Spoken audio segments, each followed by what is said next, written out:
Real کی دنیا میں کبھی انسان تھکا نہیں لگتا بلکہ ہمیشہ میک اپ میں ہوتا ہے.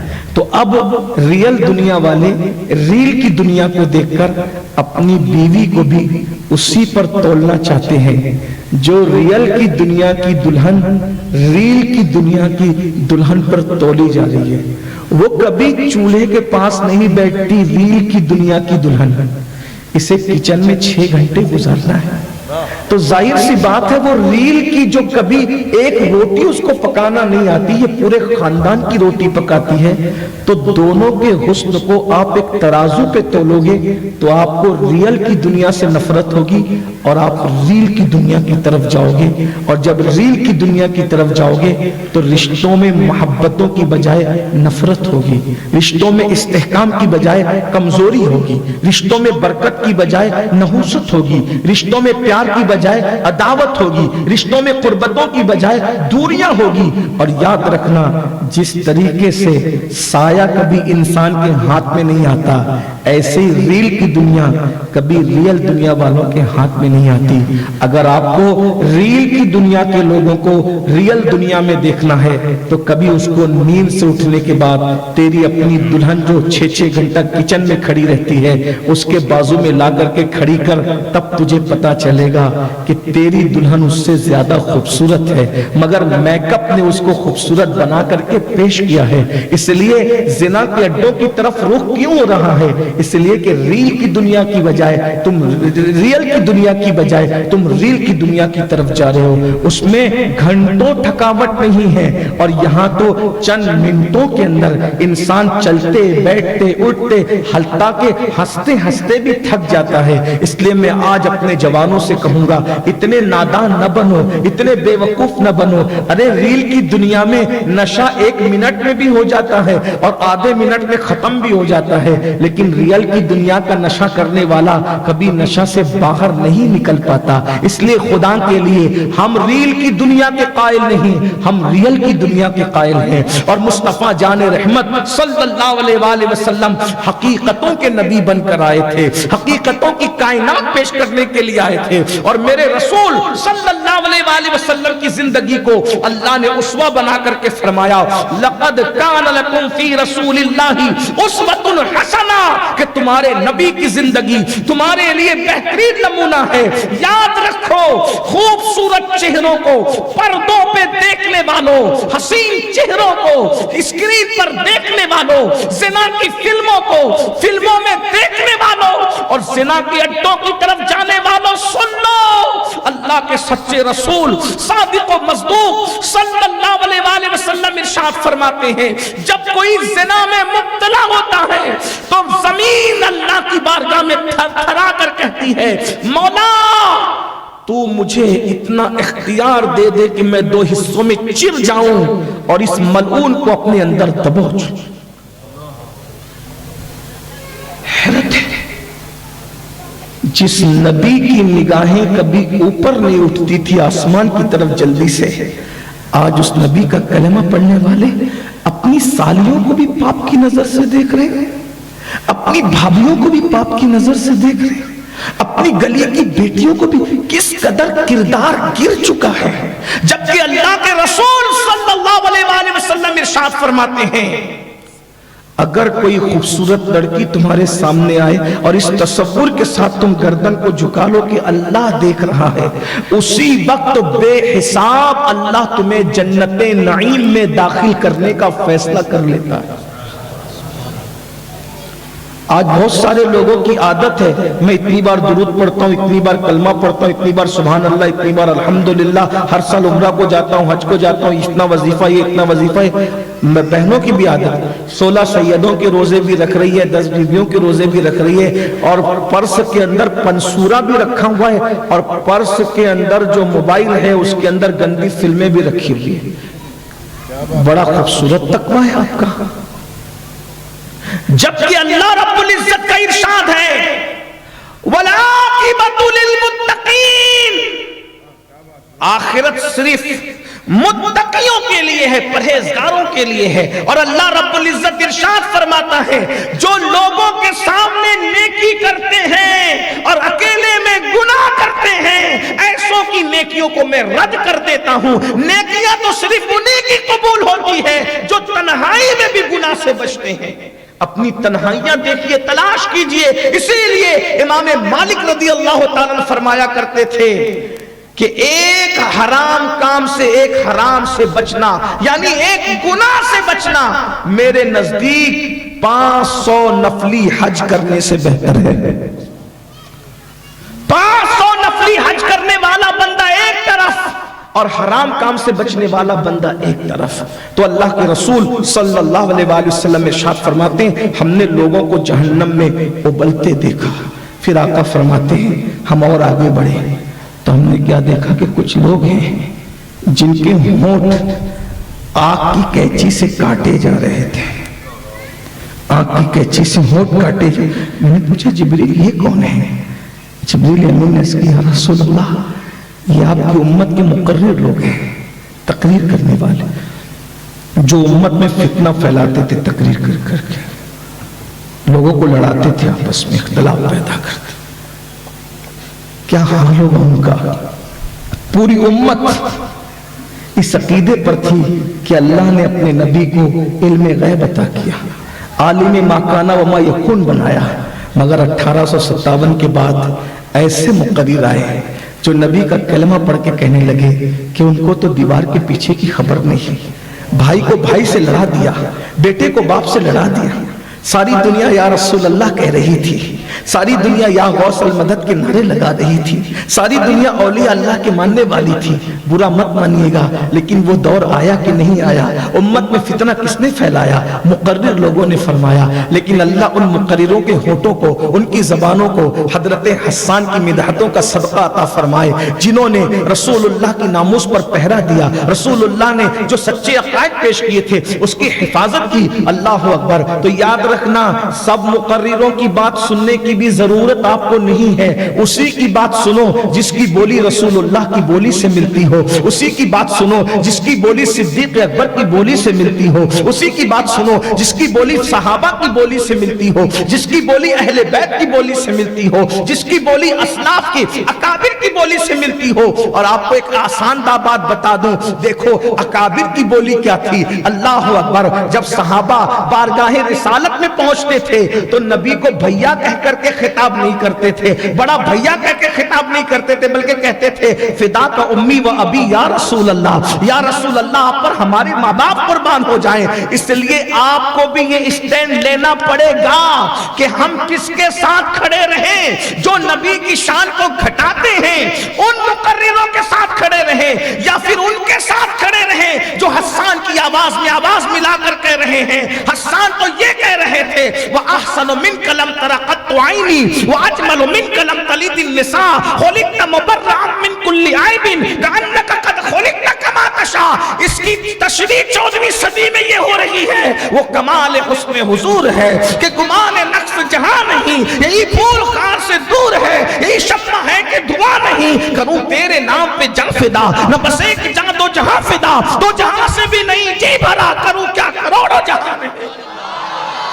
اس لیے ان خطبہ سے ہر مقرر پر اعتبار نہ کرنا, ہر علم والوں پر اعتبار نہ کرنا. میرے آقا اور ان مقرروں کو مشورہ ہے, خدا کے لیے دنیا تو ختم ہونی ہے, دنیا تو ختم ہونی, نہ لفافے رہیں گے, نہ لفافے دینے والے رہیں گے, نہ نظرانے رہیں گے, نہ نظر آنا رہے گا, نہ نظرانہ رہے گا, نہ نظر آنا رہے. نظر نہیں آؤ گے, نہ نظرانہ ہوگا, نہ نظر آنا ہوگا. ہڈیاں بھی پگھل جائے گی. لیکن اگر وہ بات نہ کرو جس سے امت میں فتنہ پھیلے, بلکہ وہ بات کرو جس سے امت متحد ہو جائے. امت کو متحد کرنے کا کون سا ذریعہ ہے؟ وہی ذریعہ جو صحابہ نے پیش کیا, جو اہل البیت نے پیش کیا. کیا ذریعہ تھا؟ اپنے باپ سے زیادہ, اپنے بھائیوں سے زیادہ, اپنی ماں سے زیادہ, اپنے استاد سے زیادہ, اپنی پیر سے زیادہ, کائنات کی ہر شے سے زیادہ. اگر کسی سے محبت کرو تو آمینہ کے لال سے محبت کرو, اور جو حضور سے محبت کرے گا پھر وہ حضور کی شان میں بے ادبی نہیں کرے گا. کرے گا؟ نہیں کرے گا۔ جب لوگوں کو شریعت اتنی یاد آتی ہے، جب نبی کی محبت کی بات ہوتی ہے اتنی شریعت یاد آتی ہے۔ مثال کے طور پہ انگوٹھا چوما تو دوستوں نے کہا کیوں چوما؟ کہے حدیث میں ہے، کہا حدیث تو ضعیف ہے۔ نے کہا یار حدیث ضعیف ہے لیکن ہے تو حدیث میں نا۔ آپ نے بچے کو چوما یا کسی دوست کو چوما یا کسی عزیز کو چوما، یہ کس حدیث میں حکم دیا گیا ہے کہ عبداللہ کو چوما کرو اور عبد الرحمن کو چوما کرو؟ ہے کسی کا نام لے کر؟ ضعیف ہی صحیح لیکن یہاں کچھ تو ہے۔ بیٹے کا برتھ ڈے منایا، کسی کو غصہ نہ آیا، لیکن آمنہ کے لال کا میلاد آیا تو سب کے قلم میں زور، سب کی زبانوں میں زور، جلسوں میں سیرت النبی کا جلسہ اور تقریر۔ میلاد منانا شرک ہے، میلاد منانا شرک ہے۔ میرے عزیز پھر تو اس پہ نعرہ لگاتا ہے کہ لوگ کہتے ہیں میلاد منانے کا شرک کیسے ہوا؟ شرک کی کوئی ڈیفینیشن بھی تو ہوگی، شرک کی کوئی تعریف بھی تو ہوگی۔ کہاں ہے؟ کیا جو چیز اللہ کے لیے خاص ہے اس کو کرنا کیا ہے؟ شرک ہے۔ جو چیز اللہ کے لیے خاص ہے اس کو کرنا کیا ہے؟ اللہ کی ذات و صفات میں کسی کو شریک کرنا کیا ہے؟ شرک ہے۔ تو اگر میلاد منانا شرک ہے تو کیسے شرک ہے؟ اس لیے کہ معاذ اللہ ثم معاذ اللہ سمجھانے کے لیے کہہ رہا ہوں تاکہ پتہ چل جائے۔ معاذ اللہ میلاد میں کیا ہوتا ہے؟ کسی کے پیدا ہونے کا تذکرہ کیا جاتا ہے۔ تو کیا معاذ اللہ اللہ کے پیدا ہونے کا تذکرہ کہیں کیا جاتا ہے؟ ہمارے یہاں تو اللہ وہ ہے جو نہ کسی سے جنم لیا ہے نہ اس سے کسی نے جنم لیا ہے۔ ہم تو تقریباً 1992 سے یار لوگوں کو یہی سمجھا رہے ہیں کہ اگر خدا مانتے ہو تو پیدائش کی بات بند کر دو، اور اگر پیدائش کی بات کرتے ہو تو خدا ماننا بند کر دو۔ لیکن وہ بھی نہیں مانتے اور تم یہ کہتے ہو کہ پیدائش کا ذکر کرنا شرک ہے، شرک ہے۔ ارے اللہ کی شان ہے لم یلد ولم یولد، خدا کی شان ہے وہ پیدا نہیں ہوتا، بلکہ نبی کی پیدائش کا ذکر اسی لیے ہم سنی کرتے ہیں کہ چاند کے 2 ٹکڑے کرنا دیکھ کر، سورج کا پلٹانا دیکھ کر، درختوں کو اپنے پاس بلانا دیکھ کر اور اللہ اکبر جبریل کا تلووں میں سر رکھ جانا دیکھ کر کوئی ان کو خدا نہ کہہ بیٹھے۔ اس لیے ہم کہتے ہیں 12 ربیع الاول کے دن آمنہ خاتون کے پتن سے پیدا ہوئے، اس لیے کہ خدا کہہ چکا اللہ احد اللہ الصمد لم یلد ولم یولد۔ اللہ کی شان یہ ہے نہ وہ کسی سے پیدا ہوا نہ اس سے کوئی پیدا ہوا۔ ہم بتا رہے ہیں کہ خدا نہ پیدا ہوتا ہے نہ وہ کسی کو جنم دیتا ہے۔ محمد الرسول اللہ پیدا ہوئے ہیں تو وہ خدا نہیں ہے۔ اگر خدا ہوتے تو پیدا نہ ہوتے، پیدا ہوئے تو خدا نہیں ہے۔ اسی لیے ہم کلمہ پڑھتے عبدہ و رسولہ۔ تو میلاد تو شرک کا توڑ ہے، میلاد تو شرک کا توڑ ہے، وہ شرک نہیں ہے۔ جو میلاد مصطفیٰ کو شرک کہے اس سے بڑا بیوقوف کون ہوگا؟ اس لیے کہ میلاد کہتے ہیں پیدائش کا ذکر کرنا، جو پیدا ہوگا وہ کبھی خدا نہیں ہو سکتا۔ لیکن یہ ضرور ہے کہ سب پیدا ہوئے اپنے انداز میں اور آمنہ کے لال کی ولادت اپنے انداز میں۔ کہنے والے نے کہا ہے زمانے میں آئے بہت آنے والے، کوئی تجھ سا آیا نہ او آنے والے، سراج منیرہ لقب پانے والے، چمک تجھ سے پاتے ہیں سب پانے والے، میرا دل بھی چمکا دے چمکانے والے۔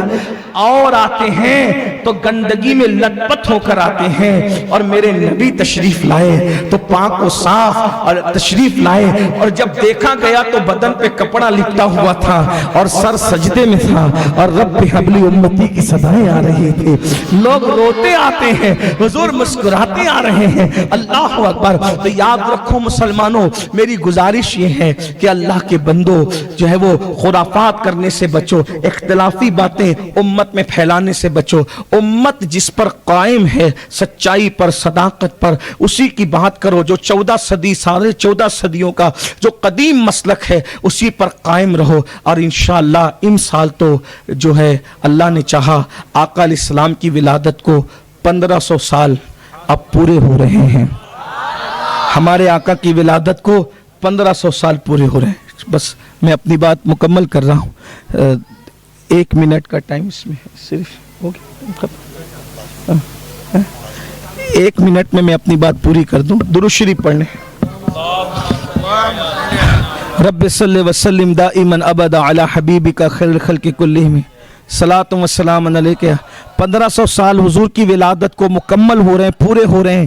میری تمام عاشقان رسول سے گزارش ہے، ہر سال آپ نے جلوس نکالا، ہر سال جلسے کیے، مٹھائیاں بانٹی، آپ نے بہت کچھ کیا، لیکن آج میری گزارش یہ ہے 1500 سال جشن انفرادی انداز میں منائیے. آپ جلوس کرتے تھے، جلسے کرتے تھے، میلاد کرتے تھے، سب کیجئے، لیکن اس بار ایسا کیجئے کہ کسی سنی عالم دین، عاشق رسول عالم دین کی سیرت پہ لکھی ہوئی ایک کتاب 1500 سالہ جشن کے موقع پہ پوری ختم کر لیجئے. اس کے لیے گلدستہ سیرت النبی حضور امیر سنی دعوت اسلامی نے لکھی ہے، اس کا مطالعہ کر لیجئے. ہو سکے تو روزانہ ابھی سے لے کر کے میلاد شریف تک 1200 درود شریف روزانہ بارگاہ رسالت میں صلی اللہ علیہ وآلہ وسلم، یہ مختصر درود شریف ہے، اس کو پیش کیجئے. اسی طرح بیواؤں کا خیال کیجئے، غریبوں کا خیال کیجئے، مفلسوں کا خیال کیجئے. اور اگر بڑی بڑی تنظیموں کے لوگ میرا اعلان سن رہے ہیں تو میری گزارش یہ ہے کہ ہو سکے تو کوئی ایسی یادگار حضور کے لیے قائم کر دیجئے. ارے کیا بیوی سے محبت کرنے والوں سے بھی تم گر گئے؟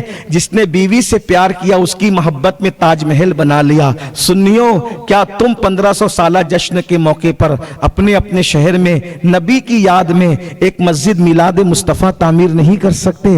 کاش کہ ہر شہر میں، ہر گاؤں میں میلاد مصطفیٰ مسجد کی بنیاد 12 ربیع الاول کے دن رکھی جائے. پھر تعمیر چاہے سال میں کرو، 2 سال میں کرو، تو لوگ دیکھیں گے تو کہیں گے ہاں ہاں جب 1500 سالہ جشن آیا تھا تو نندربار میں سید نوری نے جو ہے میلاد مصطفیٰ مسجد بنائی تھی، شہادہ میں فلاں نے بنائی تھی، عمل نیر میں فیاض قادری نے بنائی تھی، مالیگاؤں میں فلاں نے بنائی تھی، اندور میں فلاں نے بنائی تھی. تو بتاؤ، تاج محل دیکھ کر کے ممتاز کی یاد آتی ہے، لیکن میلاد مصطفیٰ مسجد دیکھ کر کے آمینہ کے لال کی یاد آئے گی. 1500 سالہ جشن ہمیشہ ہمیشہ کے لیے. میں نے یہ تقریر کی کہاں؟ ناندیڑ میں لوگوں کو کہا کہ 1500 سالہ جشن کے موقع پہ کم سے کم ہر شہر میں تو ایک مسجد میلاد مصطفیٰ بنا دو. تو وہاں کمیٹی بزم قادریہ کے لوگ تھے، فوراً اعلان کیا کہ ہم مسجد میلاد مصطفیٰ بنانے کے لیے تیار ہیں. کاش کہتا ہوں شہادہ کے لوگ یہاں موجود ہیں، نندربار کے موجود ہیں، دھلیاں کے موجود ہیں، شیرپور کے موجود ہیں، اور اس کے بعد عمل نیر کے موجود ہیں.